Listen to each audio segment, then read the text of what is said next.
तर नागपूरच्या महाल परिसरामध्ये दगडफेक आणि तणावपूर्ण परिस्थितीनंतर पोलीस प्रशासन परिस्थिती आता हाताळत आहे आणि या परिस्थितीत नागरिकांनी प्रशासनाला पूर्ण सहकार्य करावं असं आवाहनच मुख्यमंत्री देवेंद्र फडणवीसांनी केलंय।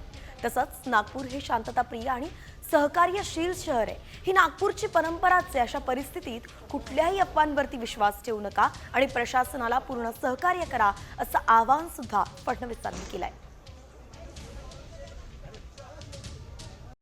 कॉमस्कोर नुसार आता isakal.com आहे देशातील नंबर 1 ची मराठी न्यूज वेबसाईट। प्रत्येक अपडेटसाठी isakal.com ला नक्की भेट द्या।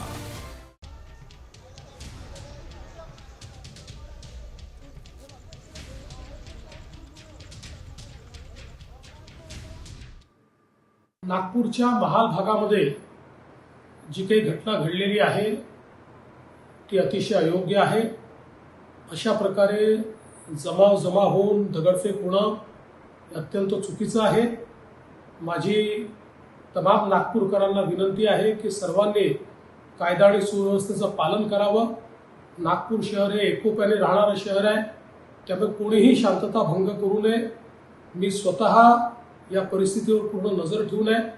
नागपूरच्या पोलीस आयुक्तांना स्पष्टपणे सांगितलेलं आहे की जे दंगे करत असतील त्यांच्यावर कडक कारवाई केली पाहिजे। पोलिसांवर जर कोणी हमला करत असेल तर ते देखील अतिशय गांभीर्याने घेतलं जाईल। त्यामुळे सर्वांना माझी विनंती आहे की या ठिकाणी सर्वांनी शांतता ठेवावी।